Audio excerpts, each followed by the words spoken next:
Hello guys, welcome again to my YouTube channel. So today we will be discussing about the sentence and the different type of sentences in this video. And if you will like my video, then please don't forget to like, subscribe and to share my channel, as you can give your biggest support to us by doing this. So keep supporting, keep motivating. So let's start.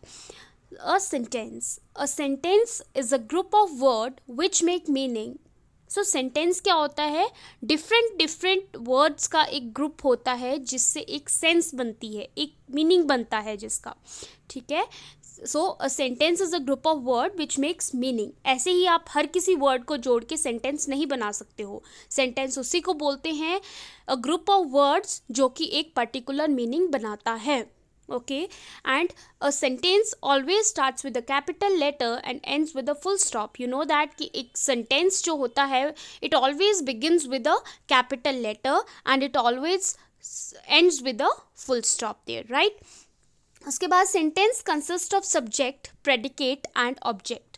तो आपको subject और predicate के बारे में पता होना चाहिए. तो लेट्स डिस्कस. अगर आपको नहीं पता है तो कोई बात नहीं, इसमें हम यही डिस्कस करने जा रहे हैं. तो सब्जेक्ट क्या होता है? सब्जेक्ट होता है जो एक्शन परफॉर्म कर रहा है. आपको एग्जाम्पल्स के थ्रू ये समझ आएगा. Let's take the first example, that is Ram is playing. So here who is performing an action? Ram is performing an action, है ना. सो हेयर राम क्या हुआ? सब्जेक्ट हुआ, ठीक है. Second is he is singing. You know that he एक pronoun है. Okay, तो यहाँ पर एक्शन कौन परफॉर्म कर रहा है? ही इज सिंगिंग. सो यहाँ पर सब्जेक्ट क्या हुआ? He, right.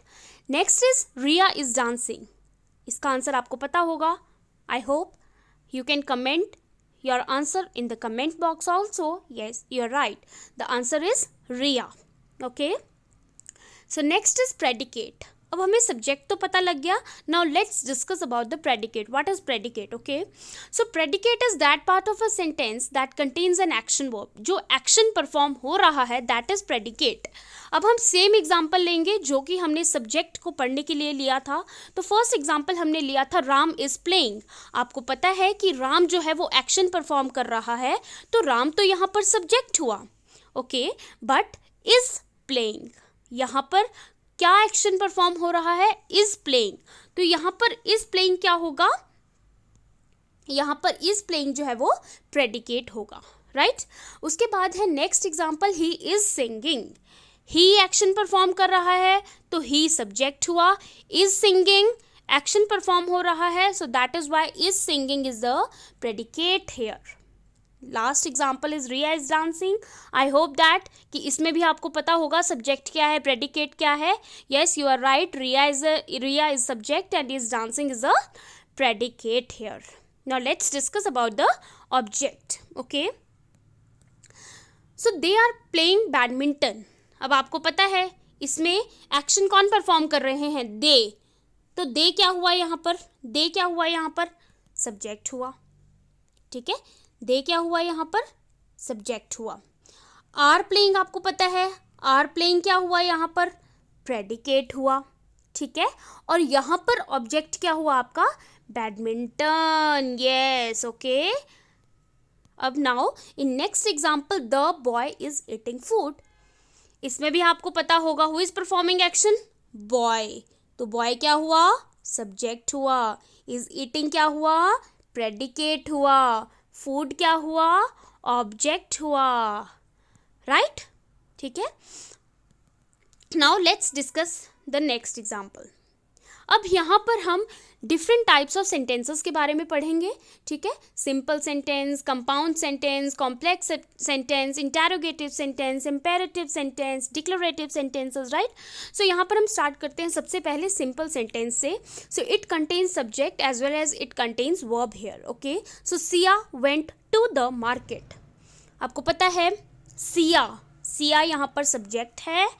वेंट आपको पता है यहाँ पर वर्ब है. Go, went, gone. Went is the second form of verb here, right. So simple sentence में सब्जेक्ट भी होता है, वर्ब भी होता है. ओके, सो ऐसे ही the music is very loud. Now next, compound sentence क्या होते हैं? Sentence which are joined by comma और कंजक्शन, ठीक है. सेंटेंस क्या होते हैं, कंपाउंड सेंटेंस क्या होते हैं, जो कि या फिर तो कॉमा से ज्वाइन किए जाते हैं या फिर कंजंक्शन से ज्वाइन किए जाते हैं। अब यस, सो यहाँ पर आपके लिए जो कंजंक्शन वर्ड है it may be new for you, और हो सकता है कि आपको पहले से कंजंक्शन का मतलब पता हो, बट मैं आपको यहाँ बता देती हूँ कि कंजंक्शन क्या होते हैं। इट जॉइंस टू वर्ड्स और टू सेंटेंसेस, राइट। अब यहाँ पर देखो राम एंड श्याम, ठीक है, राम एंड श्याम जो कि प्रॉपर नाउन है, ये किससे ज्वाइन हो रहे हैं, एंड से ज्वाइन हो रहे हैं। तो यहाँ पर एंड वर्ड जो है वो कंजंक्शन हुआ, ठीक है। Ram and Shyam are best friends, okay. So ऐसे ही डिफरेंट टाइप्स ऑफ कंजंक्शंस होते हैं, and because etcetera are conjunctions, okay, right. So I like reading books and I like to play cricket, ठीक है। I like reading books, yes, I like reading books and I like to play cricket. तो यहाँ पर आपने देखना है कि जो यहाँ पर ये सेंटेंस है कंपाउंड सेंटेंस है, कंपाउंड सेंटेंस में आप देख रहे हो I like reading books and I like to play cricket. तो ये एक दूसरे पे डिपेंडेंट नहीं है sentences, they both are independent, एक दूसरे पे डिपेंड नहीं कर रहे हैं। ये पूरे सेंटेंस है। आई लाइक रीडिंग बुक्स, ये भी पूरा सेंटेंस है। I like to play cricket, this is also the sentence here, okay. So they are not dependent on each other, उनका जो मीनिंग है वो एक दूसरे पर डिपेंडेंट नहीं है, and they are joined by the and here, so this is the compound sentence। Compound और कॉम्प्लेक्स में यही डिफरेंस है, वहाँ पर भी जो है वो कंजंक्शन से जो सेंटेंसेस हैं वो ज्वाइन करते हैं, लेकिन जो उनके मीनिंग होते हैं they are dependent on each other. अभी हम पढ़ते हैं कॉम्प्लेक्स सेंटेंसेस के बारे में, बट फर्स्ट आपको ये पता होना चाहिए कि जो कंपाउंड सेंटेंस होते हैं वो एक दूसरे पर डिपेंडेंट नहीं रहते हैं, सिर्फ वो उसमें क्या होता है कि वो या फिर तो कॉमा से वो ज्वाइन होते हैं या फिर वो कंजंक्शन से ज्वाइन होते हैं, okay. They are not dependent on each other, ठीक है। अब हम जब कॉम्प्लेक्स सेंटेंस के बारे में पढ़ेंगे तो आपको कंपाउंड सेंटेंस के बारे में अच्छे से पता लगेगा। सो अब कॉम्प्लेक्स सेंटेंस में क्या होता है, वन डिपेंडेंट होता है एंड वन इंडिपेंडेंट होता है, ठीक है। अभी मैं आपको बताती हूँ डिपेंडेंट एंड इंडिपेंडेंट का मतलब। Two sentences are there and they are dependent on each other. अभी ये तो मैं आपको बता चुकी हूँ, बट जब हम एग्जाम्पल से करेंगे तो आपको अच्छे से समझ आएगा। I went to the market because I wanted to buy some books, ठीक है। अब इसमें देखो I went to the market, ये तो कंप्लीट सेंटेंस है, मैं बाजार गया, ठीक है। I wanted to buy some books, ठीक है, मुझे बुक्स खरीदनी थी। तो यहाँ पर ये जो I wanted to buy some books ये किस पर डिपेंड हो रहा है, I went to the market क्योंकि मुझे बुक्स खरीदनी थी, ठीक है। मैं बाजार गया क्योंकि मुझे बुक्स खरीदनी थी, ठीक है। Next is I at my lunch because I was hungry, ठीक है, मैंने खाना खा लिया क्योंकि मुझे भूख लगी हुई थी, ठीक है। Next is many people enjoyed the movie however Alex did not. अब आपको पता है एलेक्स डिड नॉट अगर आप इंडिविजुअली लिख दोगे sentence, so does it make meaning, no, okay. So Alex did not is dependent on many people enjoyed the movie. So in complex sentences में क्या होता है, एक डिपेंडेंट होता है, एक इंडिपेंडेंट होता है, मतलब एक सेंटेंस का मीनिंग जो है वो दूसरे सेंटेंस पे डिपेंड करता है, ठीक है। नाउ नेक्स्ट हम डिक्लेरेटिव सेंटेंसेस के बारे में पढ़ेंगे। अ sentence that makes a statement, provides a fact, offers an explanation और कन्वेज इन्फॉर्मेशन। तो डिक्लेरेटिव सेंटेंसेस ऐसे सेंटेंसेस होते हैं जिसमें आप कोई स्टेटमेंट देते हो या फिर आप कोई फैक्ट बताते हो या फिर आप किसी चीज़ की एक्सप्लेनेशन देते हो या फिर आप कोई इन्फॉर्मेशन कन्वे करते हो अपनी सेंटेंस के थ्रू, राइट। आपने ध्यान रखना है कि जो डेक्लरेटिव सेंटेंसेस होते हैं उसमें आप किसी से क्वेश्चन नहीं पूछते हो, ओके, उसमें आप किसी को ऑर्डर नहीं करते हो, वो इम्पेरेटिव एंड इंटरोगेटिव सेंटेंसेस होते हैं, ठीक है। तो इसमें आपने ध्यान रखना है कि जो डेक्लरेटिव सेंटेंसेस होते हैं, it makes a statement, it provides a fact, it offers an explanation or it conveys information. Now let's discuss the examples here. If water reaches 100 degree it start boiling, ये तो fact है, okay. Next is the sky is blue, it is also a fact here.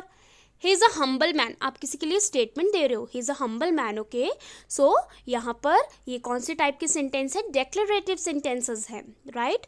अब हम imperative sentences के बारे में पढ़ेंगे। Imperative sentences होते हैं जिसमें आप किसी को कमांड देते हो, या फिर आप किसी से रिक्वेस्ट करते हो, या फिर आप किसी को एडवाइस देते हो। So it is a sentence which is use to give a command, to make a request और to give an advice, okay. Okay, so complete your work, okay, you are giving your command. Teacher अपने students को command दे रही है, complete your work, okay, please help me. You are making request to someone that please help me, है ना। आप please word का use कर रहे हो, तो यहाँ से क्या पता लग रहा है कि आप किसी से रिक्वेस्ट कर रहे हो कि प्लीज़ मुझे हेल्प करिए, मेरी हेल्प करिए। Bring me a glass of water, you are giving command to someone कि मेरे लिए पानी लाओ, okay. So bring me a glass of water, मेरे लिए ग्लास ऑफ वाटर लाओ। Now let's talk about the interrogative sentences. So interrogative sentences में आपको हमेशा ये बात ध्यान में रखनी है कि जो इंटेरोगेटिव सेंटेंसेस होते हैं उसमें आप हमेशा पंक्चुएशन मार्क का यूज़ करते हो। At the end of the interrogative sentences you always have to use punctuation mark there. अब कौन सा पंक्चुएशन मार्क यूज़ करना है, क्वेश्चन मार्क यूज़ करना है, बिकॉज जो इंटेरोगेटिव सेंटेंसेस होते हैं, interrogative sentences are those sentences in which you ask question from other people, right. So जब भी आप किसी से क्वेश्चन पुट कर रहे हो, सो वहाँ पर नेसेसरी कंडीशन क्या होती है, that at the end of the interrogative sentences you have to put the question mark, okay. How are you, या आप किसी से क्वेश्चन पूछ रहे हो, वेयर डू यू लिव, यहाँ पर भी आपके एंड में क्वेश्चन मार्क लगेगा, ठीक है, कि तुम कहाँ रहते हो, you are asking question from other people. So this type of sentences in which you ask question from other people, they are the interrogative sentences, okay. Now last sentence है negative sentence. Negative sentence ऐसे sentence होते हैं जिसमें आप not का use कर रहे हो, नहीं का यूज़ कर रहे हो, ठीक है। Let's discuss the examples of negative sentences. They don't practice yoga, do not का यूज़ हो रहा है, यू नो दैट। नॉट का यूज़ किस में यूज़ होना है, नेगेटिव सेंटेंस में यूज़ करोगे। Don't go there, okay. Next is I will not complete my work, not फिर से यूज़ हो रहा है, तो यहाँ पर ये भी नेगेटिव सेंटेंस हुआ, ठीक है। उसके बाद लास्ट है I am not hungry, wait, okay, I am not hungry. So not word का यूज़ हो रहा है, तो यहाँ पर भी ये क्या हुआ, नेगेटिव सेंटेंस हुआ। आई होप दैट कि आपको मेरी वीडियो अच्छी लगी होगी, and if you really liked my video, if you really got the concept, so please don't forget to like, subscribe and to share my channel, as you can give your biggest support to us by doing this. Keep supporting, keep motivating, thank you.